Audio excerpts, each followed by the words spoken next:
Halo guys, ketemu lagi dengan saya Himawan di Him Utama Channel. Kali ini saya akan mencoba mereview secara singkat interior dari XL7. Selain itu saya juga akan memberikan sedikit gambaran perbedaan antara interior di XL7 dan 560. Seperti kita bersama bahwa XL7 itu lahir di tahun 2023, sementara Glory 560 lahir di tahun 2019. Tepatnya 5 tahun yang lalu. Nah, seperti apa sih perbedaan yang signifikan dari kedua merek ini? Dari sisi interior bagian depan ya, spesialisasi bagian depan aja hari ini.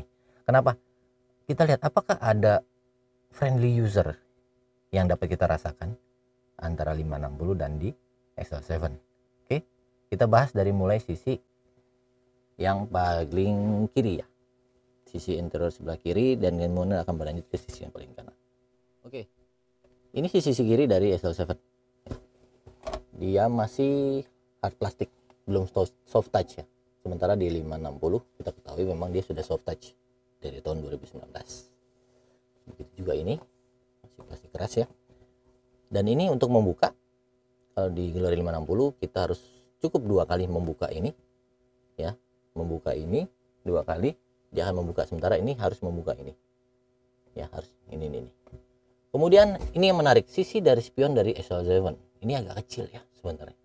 Jadi masih ada titik blind spot yang saya rasa lumayan membuat kita harus lihat kiri kanan lebih hati-hati gitu. Sementara di 560 kan agak lebar dia punya spion sehingga titik blind spotnya agak berkurang. Sementara di 560 itu ya, di XL7 agak ada titik blind spot lah. Agak menyudut sisi kecil tuh ya, agak kecil di sana, jadi masih ada titik yang agak blind spot sih menurut saya. Kemudian dari sisi lower AC ya, kita ngomongin lower AC. Nah ini dia masih putaran biasa ya, putaran biasa. Sementara di 560 kan kita tahu dia hanya menggunakan ini ya, cukup dengan menggunakan tuas ini dia akan kita bisa masukkan untuk ke arah hembusan atas, bawah, dan bahkan ditutup. Sementara ini harus menggunakan ini, masih sistem putar. Kemudian untuk dashboardnya masih hard plastik juga, belum soft touch ya, belum soft touch, tapi ada sensor di ujung sana untuk sensor otomatis lampu. Kemudian dari sisi yang suka ngaca untuk ibu-ibu ini ke kondangan, nah masih seperti ini, plastiknya tipis ya, tipis. Kemudian belum ada lampu, masih kaca biasa, sama juga di sisi yang sebelah kanan ini ya, jadi belum ada lampunya.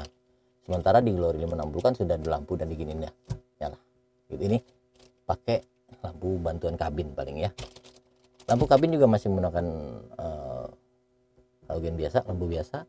Nah untuk sisi spion tengah, pada saat kita tidak menggunakan dashcam baik depan dan belakang, dia akan berfungsi seperti kaca tengah biasa ya, kaca tengah biasa. Sementara kalau dinyalakan nanti dia akan ada fitur dashcam depan dan belakang. Kemudian nah ini masih panel begini ya, panel begini. Ini head unitnya, ini head unit dari XL7. Kemudian nah ini nih lovernya nih, ini tambahan ya akhirnya. Nah, seminggu 2 minggu lah pakai XL7 saya harus pakai ini nih sekarang. Kenapa? Ini hembusannya tidak bisa dimatikan ya.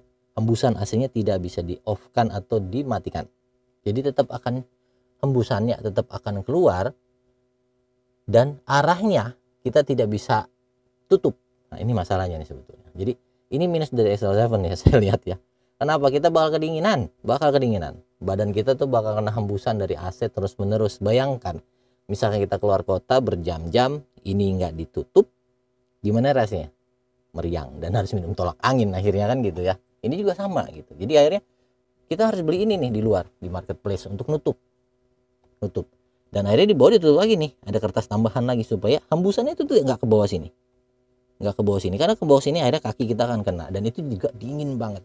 Memang perbedaannya itu XL7 memang AC-nya dingin ya, AC-nya dingin banget sih, AC-nya dingin. Kemudian kita ngomongin ini ya untuk hazard, ini nggak tahu nih di luar mungkin ada ya buat fitur apa kali ini ya. Kemudian ini fitur hembusan, seberapa besar hembusan yang kita mau. Kemudian ini heater, menarik nih, 560 punya heater, ini juga punya heater, nggak mau kalah ya. Ini punya heater, jadi kalau kita di daerah dingin kita bisa gunain ini untuk menghangatkan tubuh. Ini mode-modenya auto, dan kebetulan AC-nya sudah jadi digital, sementara di 560 kan belum digital ya. Dan nanti ini arah hembusan. Kemudian ini untuk fitur di dalam atau mode luar ya. Kalau di 560 kan biasanya 20 detik sekali, kalau belum ditutup atau satu berapa lama sekali dia akan masuk tuh udara dari luar. Makanya banyak owner di 560 tuh minta ditutup ya ini ya. Kemudian dari sisi kotak depan ini agak kecil dibanding 560, agak kecil, fair, agak kecil. Ini sekarang USB, ini untuk menyetel musik atau video. Kemudian ini port untuk mencajar HP, ada satu di sini ya. Letaknya cukup ergonomis. Kemudian ini kalau kita mau minum yang dingin-dingin dalam jangka waktu yang lama, kita bisa pakai ini untuk taruh minuman di sini ya. Tidak terlalu signifikan sih dinginnya, tapi minimal yang nggak jadi panas kan gitu ya. Ini tombol persneleng ya, persneleng otomatis standar sama. Dia ada ini overdrive, tapi belum pernah saya pakai. Overdrive ini untuk maju mundur. Jadi ingat 560 nih. Nih ada knob di sini nih. Nih mana. Ada knob di sini. Karena kebetulan kemarin kan manual ya. Ini ada shift lock untuk parkir paralel nih. Shift locknya di sini. Parkir, reverse, untuk ini mundur, netral, penggunaan biasa untuk jalan agak nanjak, ini berlumpur ya. Nah ini dia. Masih rem tangan ya. Rem tangannya tarik manual, belum menggunakan electronic parking brake. Nah ini salah satu yang beda 3 tahun tapi kok ini masih begini ya gitu, masih ditarik-tarik lah gitu loh. Kemudian ini armrestnya kecil banget ya, tuh dilihat deh, kecil banget. Jadi kadang nggak maksimal sebetulnya ini ada ini ya. Kenapa ya Suzuki nggak bikin yang agak gedean dikit, manjang sini gitu kan, jadi atau agak gede segini gitu loh, jadi nggak terlalu kecil begini. Karena ini bingung juga sih menurut apa, akhirnya kita pakai lagi nih, beli nih buat naruh sesuatu yang kita pikir penting gitu ya, barang-barang gitu ya. Kalau sisi seat sih oke, tebel ya, memang tebel dan benar-benar menyangga sampai pulang. Ini buktinya kan nih penumpang sebelah saya nyonya bisa tidur nyaman, dia bilang enak katanya tidurnya. Nah sekarang kita coba nyalain ya, kita coba nyalain dulu.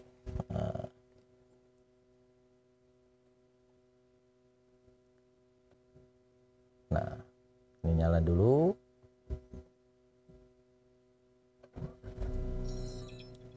Nah ini suaranya lumayan kedap, tapi memang tidak sekedap dari 56, tidak lebih kedap dari 560.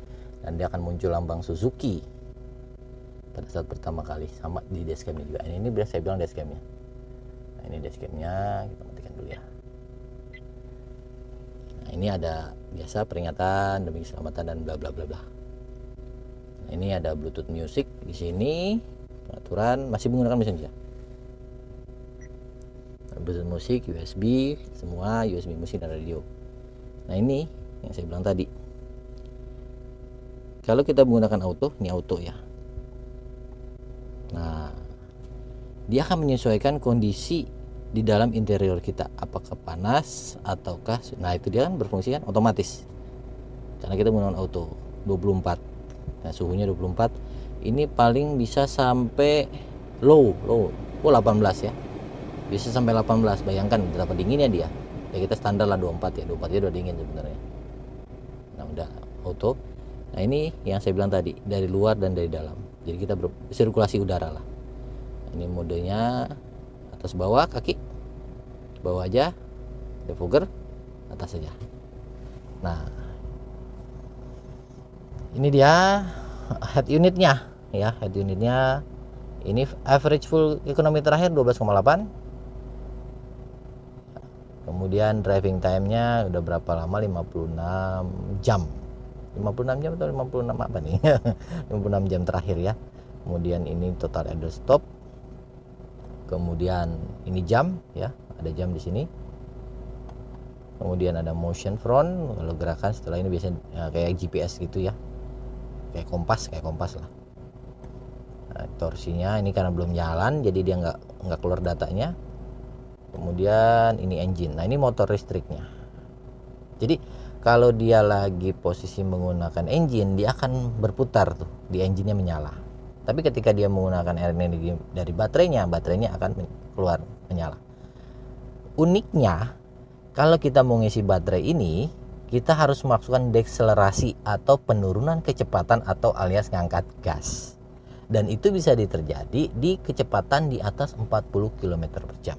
Jadi kalau di bawah 40 km per jam, ini nggak bakal ngisi MID di baterainya, ya. Dia tidak akan mengisi. Tapi kalau kita melakukan kecepatan di atas 40 dan kemudian kita melakukan dekselerasi, ini akan ngisi. Tandanya di sini akan ada muncul arah panah ke bawah yang menyatakan bahwa baterai sedang diisi. Sementara ketika nanti baterai membantu kinerja dari engine, akan ada panah ke atas. Seperti itu. Nah, saya nggak tahu kenapa disetting di 40 ya, gitu loh. Disetting di 40. Karena terus terang kan akhirnya kita akan mikir, kalau posisi kita jalan macet, gimana cara kita ngisinya gitu loh. Kapan kita bisa ngisi gitu kan. Masa kan kita harus ke tol atau ke jalan yang kosong supaya bisa ngisi baterai kan gitu. Saya nggak tahu kenapa Suzuki melakukan itu. Kemudian ini ada engine start torque-nya di sini ya. Engine start torque-nya di sebelah mana tadi? Nah, ini dia. Terus ini ada fitur-fitur di sini. Nah, ini fitur yang buat menstopkan penggunaan baterai. Jadi kalau ini kita off kan, nah terlihat di MID, nih stop ya. Nah, itu dia. Ini nyala. Nah, ini off nih. Jadi kita tidak menggunakan sumber baterai ini untuk menggerakkan mobil. Jadi pada saat lampu merah, mobil kita berhenti. Kalau kita ini off kan, dia tidak akan menggunakan energi baterai dan mesin tetap akan menyala normal, kembali seperti mobil konvensional seperti pada umumnya. Itu. Jadi kalau saya nih agak macet, berdasarkan servis kemarin mengatakan lebih baik di off kan kalau kondisinya macet. Jadi kita tidak mengandalkan baterai karena agak bikin lumayan boros dikit ya. Karena kita menggunakan baterai untuk menghidupkan kembali mesin karena mesin jadi off. Nah, ini sensor parkir, ini traction control lah bahasanya ya, traction control. Kemudian ini adalah leveling lampu ya. Kita bisa menggunakan ini untuk menentukan posisi lampu kita seberapa panjang, mau pendek. Nah, ini bisa ditentukan di sini sama seperti di 560 ya. Di 560 sama ada ini juga, gitu ya. Ada 560, ini ada ini juga. Tapi bedanya kalau di 560 sudut lampunya itu dia lebih menyorong ke arah kiri. Sementara di XL7 dia lurus sebelah kanan. Nah, itu dia. Jadi agak miring kalau 560 itu agak begini. Kalau dia ini nggak lurus terus. Oke. Kemudian dari sisi bangku ya. Sebagai seorang pengemudi, ini cocok buat kaum wanita ya, kaum perempuan. Kenapa? Dia bisa lihat moncong di depan nih. Kelihatan banget, bisa kelihatan banget. Ini aja belum maksimal ditinggiin. Jadi kalau ditinggiin betul-betul, kaum perempuan kan tahu sendiri kan, dia perlu ngelihat moncong depan nih, perlu ngelihat moncong depannya. Nah, ini bisa dilakukan di XL7. Sementara di 560 itu nggak begitu maksimal. Jadi tetap ada sedikit celah yang membuat kita itu nggak bisa benar-benar ngelihat ujung dari mobil ini. Sementara di XL7 kita bisa melihat itu benar-benar. Ya, kalau untuk bangku lumayan tebal ya. Ya, ini lumayan tebal kalau untuk bangku. Sementara tapi memang nggak selebar 560 ya. Kalau 560 agak lebar ini nih, itu ya, agak lebar. Ini kurang lebar sih, tapi cukup menyangga sih. Coba kalau buat nyaman sih nyaman 560 secara duduk, karena benar-benar tuh ini kita itu sampai atas itu benar-benar benar-benar disangga gitu ya, benar-benar disangga. Nah, kalau feel to drive-nya ya ini secara akselerasi kalau di bawah enak di bawah, tapi kalau sisi atas RPM atas agak kurang, karena memang kita nggak bisa bandingkan ya. Ngeluarin 560 itu kan 2000 ya, 1500 plus turbo. Sementara ini 1500 pure tanpa turbo. Jadi akselerasi bawah lebih enak ini. Cuman kalau untuk akselerasi atas agak perlu effort ya, perlu usaha untuk dapetin tenaga yang lebih. Apalagi ini matic kan pasti ada jeda lah. Nggak kayak manual yang bisa kita pakai satset ya. Kalau ini kita nggak bisa terlalu pakai satset karena pasti ada delay kan, ada delay. Jadi kalau untuk ke 100 ini cepat. Tapi kalau dia mau naik atas 100 itu perlu effort lah, perlu effort. Dan nggak bisa yang satset seperti ini karena bahan bakar juga beda kan. Kalau 560 kalau mau lari ya mesti pakai Pertamax turbo, sementara ini kan cukup pakai Pertamax ya. Kemudian apalagi ya, sisi yang bandingan bukan ini, lebih empuk dibanding 560. Untuk handling 560 lebih enak, jauh lebih enak, lebih antep lah, karena bobotnya kan beda. Karena di Glory 560 kan hampir 2 ton ya, dan tebel bodinya, jadi lebih antep gitu kan. Kemudian limbung, ya ini lebih limbung pasti, agak lebih limbung karena memang dia kan agak kecil, kemudian bannya juga ring 16 kan, sementara Glory 560 kan di ring 17, jadi ada perbedaan itu sih. Oke guys, seperti kata pepatah, tak ada gading yang tak retak. Begitu juga setiap merek kendaraan pasti ada sisi plus dan sisi minus yang kita sebagai user harus bisa menerimanya. Kenapa sih bilang harus menerimanya? Karena ya gitu dibilang, kita nggak bisa berharap semua akan perfect ya, nggak bisa. Semua kendaraan pasti memiliki plus dan minus, tergantung bagaimana kita sebagai user melihatnya sebagai sebuah sebuah keindahan lah, bahasa saya keindahan ya.